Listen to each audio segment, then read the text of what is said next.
Welcome to Call to Post, the Off the Bench Podcast Network feature dedicated to thoroughbred racing. Hosting today's show will be Brandon Ferst, and Brandon will be joined by Raider Jim Martinez. Grab some paper, make some notes, enjoy yourselves. Let's talk thoroughbred racing. Riders up.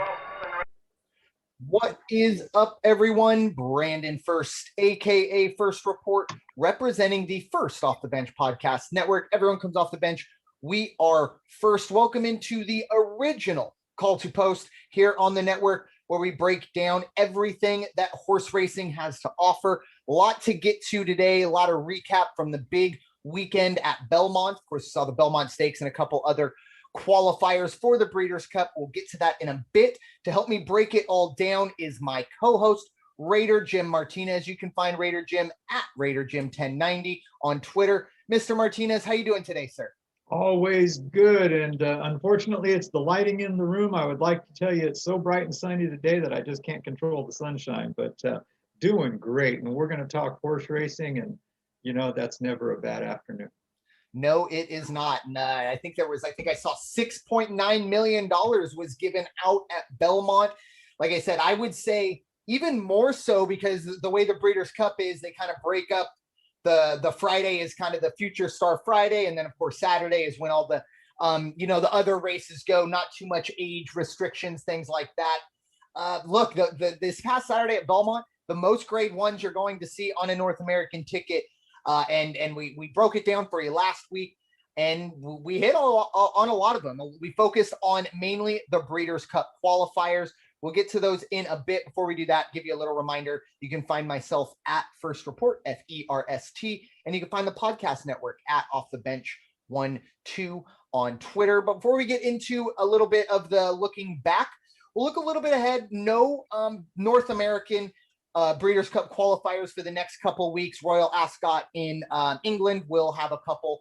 We'll see if we can do that, but it'll be mainly during the week. But anyways, there is a couple races this week. Obviously, Churchill, the first time, I think at least in a stakes race, we're going to see kind of the Baffert situation rear its head, where he had to kind of, I guess you could say, forfeit a horse over to another trainer. And we also have the Pegasus at Monmouth this weekend. So Raider Jim, why don't you give us your thoughts on that stuff going down? Yeah, the Churchill Mint Julep Stakes, it's a grade 3 race. And again, the reason that we're going to talk about this one, it's not one of the more noted races that we would normally talk about. However, it is Churchill Downs, that historic track, and they are also the group that have put the 2-year sanction on Bob Baffert. And this stakes is a good race. Brad Cox has the favorite at 6-5. That's the number 1 horse, Juliet Foxtrot. Now, weeks ago, you would have had your number 2 favorite as the outside horse, the 9 horse, Crystal Ball. That is a Bob Baffert horse, and it had last 2 times out went to the winner's circle. But what I'm finding is not only is Crystal Ball going to run, but it has been handed over to Rodolfo Brissett, who's not a bad trainer. He's kind of a local guy right there at Churchill Downs, has had 5 grade stakes victories since 2018. The last was in 2019. And Crystal Ball is actually, with that record, is going to go off at 6-1. Now, is that because of Crystal Ball? Is that because of the trainer change? Or what other circumstances come into play when the track handicappers are looking at that and setting the lines? But Juliet Foxtrot, Brad Cox should win this one handily at 6-5. Again, the 9 horse on the outside, still worth looking at because it is the horse. It's not Bob Baffert running this race. It's the horse, and Crystal Ball is a great athlete as it goes. The other ones that you would want to look at are the 3 horse, which is Purdy Woods, also at 6-1. And then the long shots that you would want to look at are Mint, the number 1 horse. Mint is at 12-1 right now, but has posted a good record in 2021. And also the long shot. There's a horse out there that's run twice and hit the winner's circle 2 times in 2021. Been around a long time. This is for 4-year-olds and up.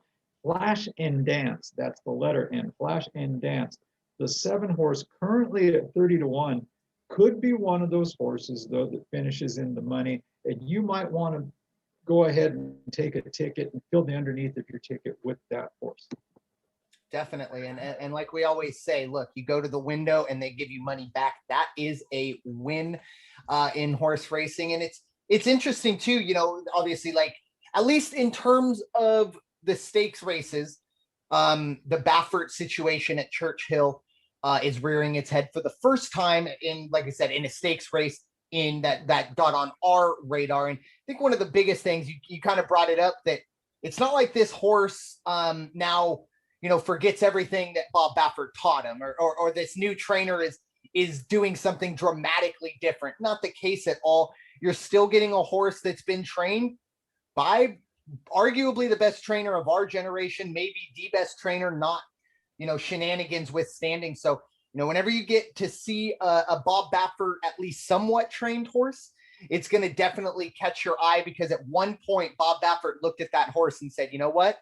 I want my fingerprints on that. That's one good thing about, being Baffert or O'Neill or Fletcher, is that, you know what? You can kind of pick and choose. You're not, dealing with a lot of optional claimers or even things like that, the allowance races. You're going to deal with a lot of grade 1, grade 2, grade 3s, and some of the young horses as well. So that'll be really, really interesting this weekend.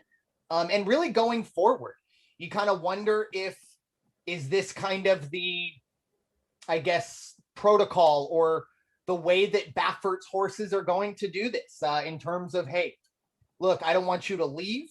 But yeah, for 2 weeks before you race at Churchill and 2 weeks after, whatever they need, I will transfer it over to either this trainer or another trainer. Because like I said, I don't think Doug O'Neill, Todd Pletcher, some of those big name trainers are going to want to, I don't want to say help out Bob Baffert, but just kind of fill in the blanks for a couple weeks, knowing that this horse, no matter how good it runs, will go back into Baffert's barn, assuming they're leaving Kentucky or their next race won't be Churchill. So right, and it is all speculation on our part. I mean, how did this horse end up now under the eyes and training of Rodolfo Brissett? I don't know. I would really have to do some research on that. Even the jockey is James Graham. James Graham's a local guy at Churchill Downs, runs a lot. I mean, he's one of those consistent riders. You're going to see his name all the time, but I'd have to also look, but I don't think James Graham was on Crystal Ball the last 2 times out. I think we had, bigger names out there, if you will. Definitely. Yeah, very interesting. But do you have anything to add on the Monmouth race? I was unable to find anything there. The Pegasus, what we have, I can tell you it's a small field and it's going to go quick. It's going to go fast. One of those where you're going to have to put in some money to win some money. Right now, the lines are the 5 horse on the outside is Legamo. Legamo's going off, I believe, at 20-1 right now. And then after that, everything comes back down to earth. And all familiar names. Number 1, Brooklyn Strong out of the post position is going to be 8-1. Number 3, Dr. Jack, 3-1. A horse that, wow, 2 months ago you didn't see this horse at 4-1, but today on Saturday out of the 4 position, you will see Wayburn at 4-1 as opposed to 45-1 like he was back in, like I say, a couple months ago. And then the favorite, hands down favorite right now, is out of the 2 spot, and that is Mandaloon. Mandaloon already at 3-5. I don't know how much more that horse is going to drop, but you can be sure it will. So again, you've got 8-1, 3-5, 3-1, 4-1, and 20-1. You're going to have to really play smart with your underneath picks on this ticket. But that's it, 5-horse field, and it's going to go fast. Winner of this horse is automatically in the Haskell Stakes on the 17th of July. Nice. Also, yeah, Mandaloon at this point, I haven't seen anything that made it official yet, but possibly here in the next couple of weeks when Churchill kind of finishes everything, could very well technically be the 2021 Kentucky Derby. I believe Mandaloon finished second, of course, to Medina Spirit. So little interesting there. But yeah, Mandaloon, that's a horse that, 3-5 in a small field. That sounds about right. Even with Wayburn, obviously the bit of the early season Cinderella, Wayburn, Bourbonic, whole Bodie Meister, really kind of I think Whole Bodymeister was the oak side of things, but really hit the tote boards, and there were a lot of big time payouts in those qualifying races. A lot of happy faces. Yes, there were a lot of ripped up tickets and a lot of happy faces. A lot of people looking at those, the favorite trifectas, and all of a sudden Wayburn or Bourbonic comes in and is the fly in your champagne. So that's horse racing for you. But as we do look back to, of course, this past weekend at Belmont, it was a really full-fledged field. Like I talked about, it started, at least on the West Coast, pretty much 9:40 in the morning, where we saw really the horse. I think both of us this time last year, or this time last Breeders' Cup, we thought we'd be talking about Jackie's Warrior possibly running in the Belmont in terms of maybe will it go for the Triple Crown. I think we both expected Jackie's Warrior to have a much better early part of the year. Didn't happen. Ran in the Woody Stevens. And this was an interesting one. Jackie's Warrior came off at 7-5 when it was all said and done. However, it was Drain the Clock at 7-2 who comes in and gets the job done. This was kind of a race of the really good horses that didn't make it into the Derby, or at least majority didn't. Obviously, like I said, Jackie's Warrior, Nova Rags, even Drain the Clock who won. Very interesting to see Drain the Clock go off at 7-2, but then pay $17. Obviously, a lot of the money that came in was going to be play show bets, which tells me there was a lot of money on Jackie's Warrior for the win. So Drain the Clock pays 17, and then 570, 350. Jackie's Warrior came in second, paid $3 and $2.30. And Nova Rags at 8-1, a horse that I've been keeping my eye on because of my Villanova ties. Nice little third place run, finishes fourth. Dream Shake, Tulane Trust, and Caddo River also ran, but did not make it in the money. So what were your thoughts on the Woody Stevens? Only 7 furlongs, but really, really interesting race, knowing that I think most of us expect to see Jackie's Warrior. Almost got it done, but Drain the Clock gets the win. I think the one that surprised me the most was Caddo River, and the disappointing run there. And I don't know if was there something wrong with the horse? I haven't seen the replays on that. Was there some bumping or what went on? But what do you say? It was a great race. You missed Jackie's Warrior. I know we both were just waiting to see that happen, and it just wasn't meant to be. But there's still good things in the future for Jackie's Warrior by all means. Very much so. And interesting too, because, Drain the Clock, Jackie's Warrior, half brothers. They have the same sire in McLean's Music. So that was interesting. Now, I don't quite know, because I'm looking here at the, entries at horseracingnation.com. It has Irad Ortiz as the listed jockey for Drain the Clock, as we talked about last week. That wasn't the case. He had taken a bit of a tumble. He's been out or at least last weekend. So I don't know who that jockey was, but obviously whatever jockey that was picked up right where Irad Ortiz left off and gets the win in the Woody Stevens. Very, very interesting run, not only having, kind of half brothers at the top, but you also have a jockey that's not exactly, at least on our side of things here on the West Coast, or at least throughout the country, not the biggest name there. So moving on to we'll talk about the Brooklyn. The first two that we talked about, not qualifiers, but still very, very good runs or very good races. It was Lone Rock going 9-2, the 9 horse that comes in to win, going 1.5 miles on the dirt. It was a $400,000 purse, $890 to win, $460 to place, $340 to show. Tis a Magician, $4 and $3. That horse came off at 7-2. And Moretti at 4-1, paid $4.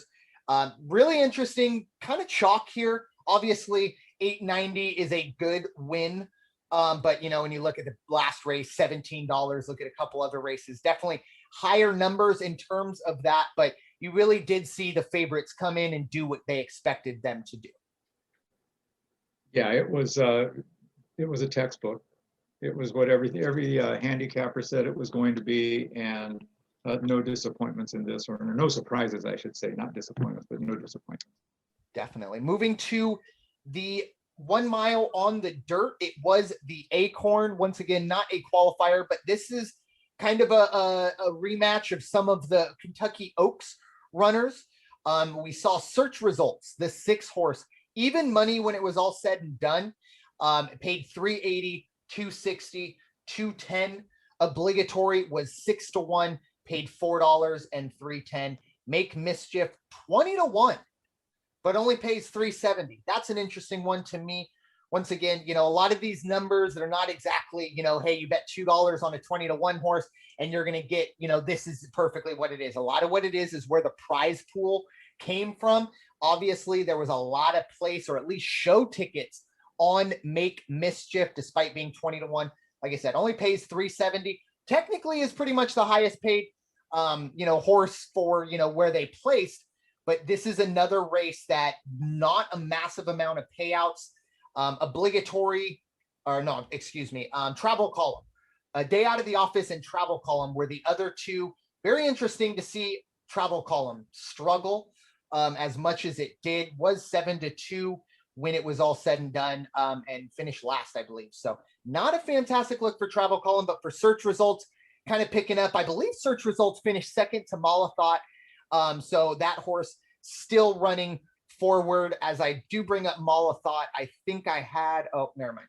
I had a race. That horse will be running here soon. I had it up on my notes, but I lost it. But anyways, search results gets the job done in the Acorn, going a mile on the dirt.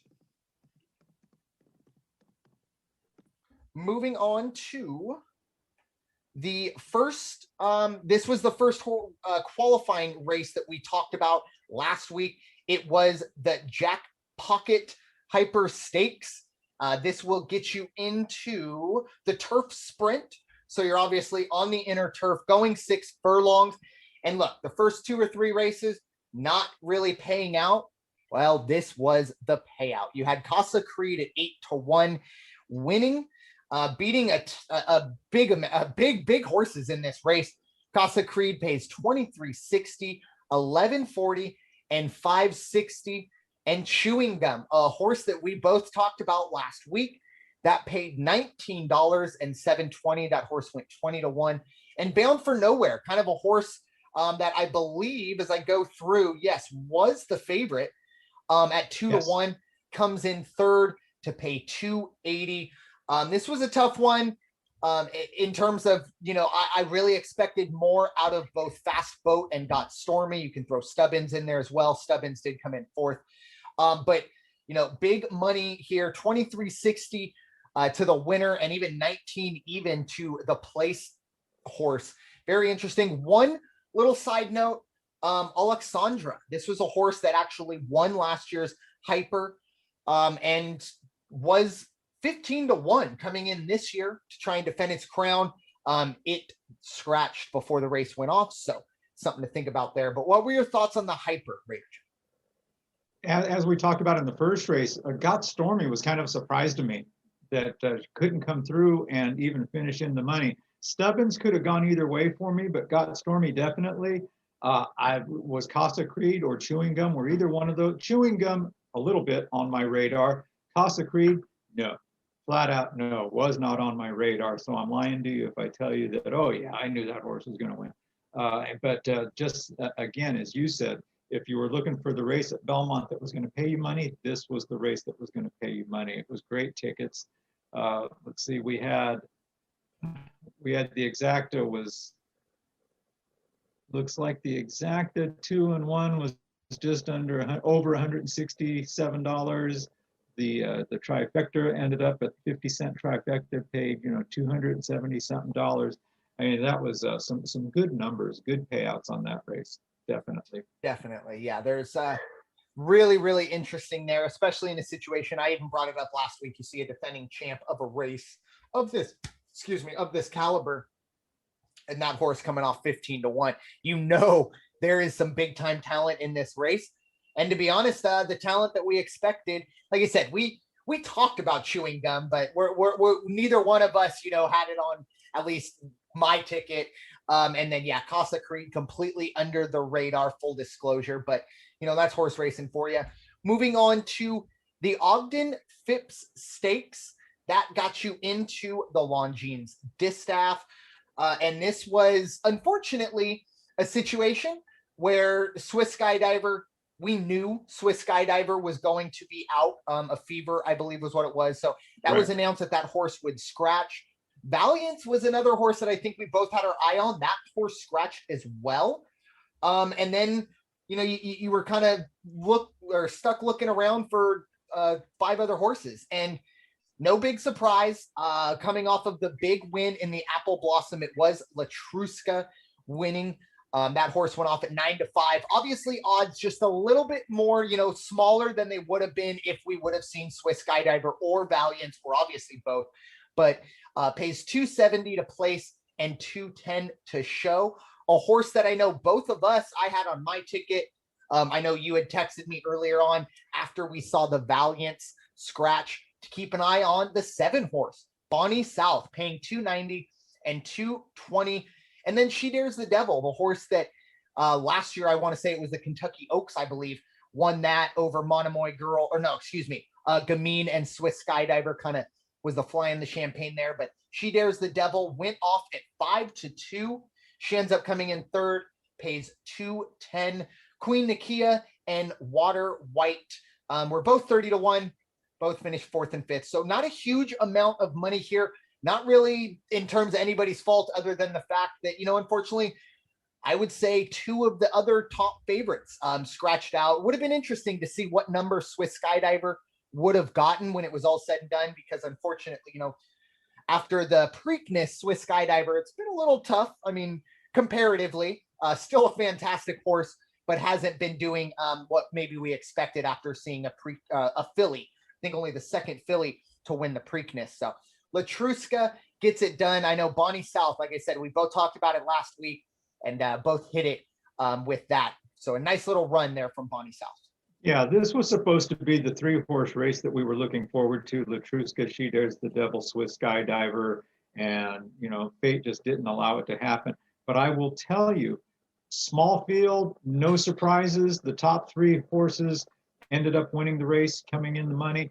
But to me, the real story is Bonnie South, because if you look at the race and how it was run, it was a 2-horse race all the way into the home turn.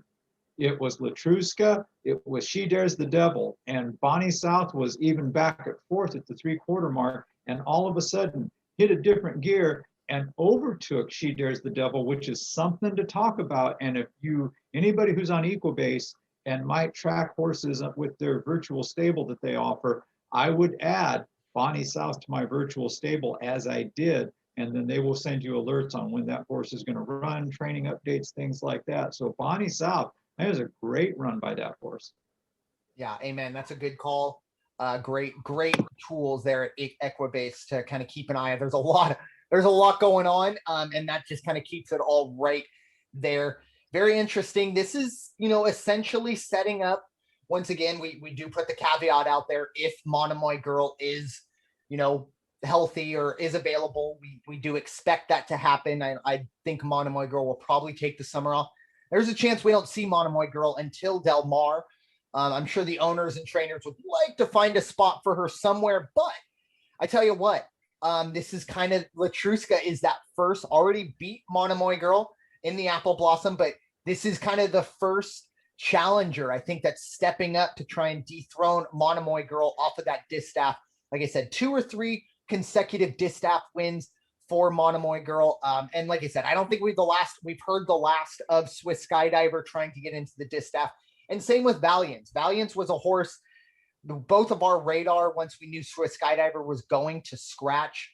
Todd Pletcher, Luis Saez, obviously not running, but in a situation where down the road, plenty of time, we still got, 3.5 months for them to try and get themselves in there into that distaff. That really, honestly, the distaff is kind of becoming that race, might not have the name power or things like that, but when you look at the horses, the distaff seems like every Breeders' Cup, there's a lot of very good horses top to bottom, And it seems like the biggest storyline is who's going to be the challenger. Can anyone dethrone the queen in Monomoy Girls? So Latruska, barring any injuries, will be running at Del Mar as she is in to the Breeders' Cup Longines distaff, I should say, with her win in the, the Ogden Phipps. The Ogden Phipps. Yeah.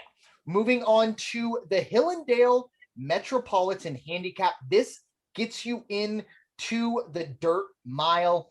Wow. I'll be the first one to admit, yet again, fool me once, shame on you. Fool me twice, shame on me. And that's how I kind of feel with Knicks Go. This was a horse I thought this is a race for Knicks Go to kind of get back on track after a mediocre performance in Saudi Arabia early on in January, when that horse, last year, remember, it's the defending champion of the dirt mile in very impressive form, really one of the best runs last year of the Breeders' Cup. Knicks Go not even in the money. Instead, Silver State, a horse that we both talked about, went off at 7-2, pays 1340, 630, and 380.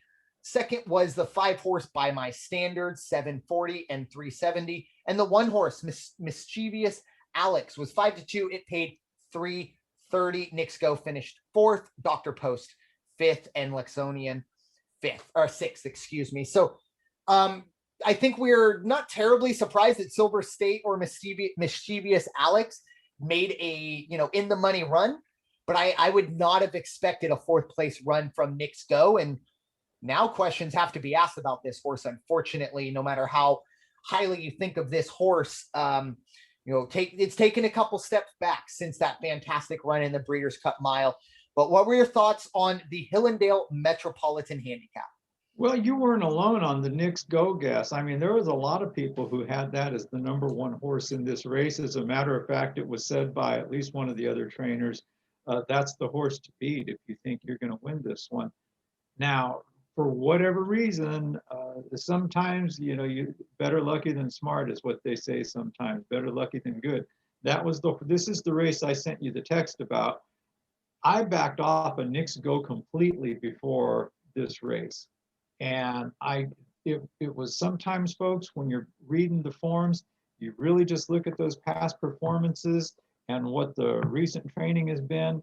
And if your instinct tells you, it seems like it should be X, then play X. And I will tell you, this was my best ticket of the day because I had place in shows on Silver State. I had them on By My Standards, and then I hit 351 on the trifecta, plus I had a combination exacta ticket. This was, again, fantastic. After that, no problem, I'm out, type of a thing. But I was surprised because I thought, well, you're going against the odds. You're definitely going against the trend by picking some of these horses ahead of Knicks Go. But at the same time, it all worked out. And like you said, kind of a disappointment. I did expect more out of Knicks Go, but another one of those horses, By My Standards, put it in your virtual stable. Keep an eye on it because it will be running again in the not too distant future. And Mischievous Alex also, another one, ran a great race, but got run down. This By My Standards, just like the last race we talked about, By My Standards came out of the gate 6th place, half mile post was at 5, then moved up to 4, was 4 going into the straight, and then again shifted into this other gear, and wow, all of a sudden blows by a Mischievous Alex, ends up in 2nd, and great run. Very much so. It was all culminating, obviously, in the final race. Well, actually, I don't think it was the final race of the day, but at least the final stakes race of the day. Of course, the final the final jewel in the Triple Crown. It was the Belmont Stakes. Obviously, no one's running for the Triple Crown. And once again, I think all horse racing fans kind of okay with that, with the drama that was Medina Spirit. Medina Spirit did not run in this race. We did see the return of Essential Quality, the horse that was the favorite in the Derby. Essential Quality went off at 2-1 and got the job done. It was a fantastic race with Essential Quality and Hot Rod Charlie. It was pretty much those two going down to the wire, and Essential Quality just a little bit better. Nothing wrong with Hot Rod Charlie. Hot Rod Charlie has had a fantastic Derby and a fantastic Belmont. Really something to keep an eye on for that horse going forward. Maybe a classic run if it can do what needs to be done going to Del Mar. But Essential Quality gets the win. It was 2-1 and it paid $4.60, $3 and $2.60. Hot Rod Charlie finished up at 7-2, paid $4.10 and $2.90. And Rombauer, the winner of the Preakness, paid $3.50. The odds on that were 3-1 when it all was all said and done. Known Agenda did come in fourth. This was a big time chalk race, not a big type of money to be made here, at least unless you're going to really spend some when you really have the top 5 horses coming in, the top 4. I will say, Rock Your World. This is a horse I expected more from in the Derby. Maybe not a winning run, but definitely better. And then in this race, I looked at the tote board and I saw that horse at 9-2. I threw a play show bet on it. That's a really, really good horse with those numbers. And it ends up coming in, 6th place. Only beat Overtook and France Godina. A tough look for Rock Your World. Bourbonic did come in 5th. It was, what was the number? 15-1. So a nice little run there. Doesn't get in the money, but Essential Quality. This is the best, I believe, that we've seen this horse. Obviously, in the juvenile last year at the Breeders' Cup, ran really well, was on everyone's radar, and then right in front of everyone when it won that race. A nice little bounce back. Obviously, ran well in the Derby, took a little bit of a bump early on, and was in that main group coming to the finish. But Essential Quality kind of maybe getting a little bit of the, monkey off its back, if you will, but gets into the winner's circle and gets at least one of the 3 jewels for the Triple Crown. Yeah, and as we mentioned last week and at least the show prior to that as well, when it comes right down to it, when they watch the tapes of the Kentucky Derby, Essential Quality, after all the jostling, bumping, and trying to reposition and get a place to run, when the race was over, Essential Quality had run 68 feet further than Medina Spirit. So, and again, there was no foul play. It wasn't like it was, malicious writing or anything like that. It's just the nature of the game. I will tell you, I'll sit here and tell you all day long about the great ticket I had the race before this, and I picked this one, I picked this one. Here's the horse I did not pick, and it was Rombauer. I actually said, if you go back and listen to last week's transcripts, I said Rombauer doesn't have a chance to finish in the money because I didn't think that it was going to be able to compete at this length, at this distance, and then also with the change of jockey, because I gave Flavian Pratt all the credit for taking Rombauer into the winner's circle at the Preakness, which is not to say you lose anything if John Velasquez is on the back of your horse. And again, Velasquez did a great job getting Rombauer into 3rd place. Hot Rod Charlie, what do you say about Flavian Pratt? This guy is just, everything he touches seems to turn to gold. Known Agenda did run an okay race, but didn't get a good start. Started out 7th, 8th spot, really had to work its way up into the 4th spot. But Rock Your World was, fired out, was 2nd place at the 1 1/4 pole. And then all of a sudden just kind of, I don't know if it was ran out of gas, I haven't seen the replay to see, did he just get knocked out of position or what the story was. But again, Essential Quality, what everybody expected. Hot Rod Charlie, great run, and then Rombauer. Now, I would like to add, great friend of our show, great friend of mine, Tim Conway Jr., who is Golden Mike winning talk show host out of KFI LA 640, the AM radio station. Last night on his show around the 7 o'clock hour, he did speak to the owners of Hot Rod Charlie. So if you have a chance, pull up the broadcast. It's already been downloaded, I believe. Go check out his the history of his broadcast from last night, about the 7 o'clock hour, and you can hear the story of Hot Rod Charlie and how the ownership came to be. It's a great, great story.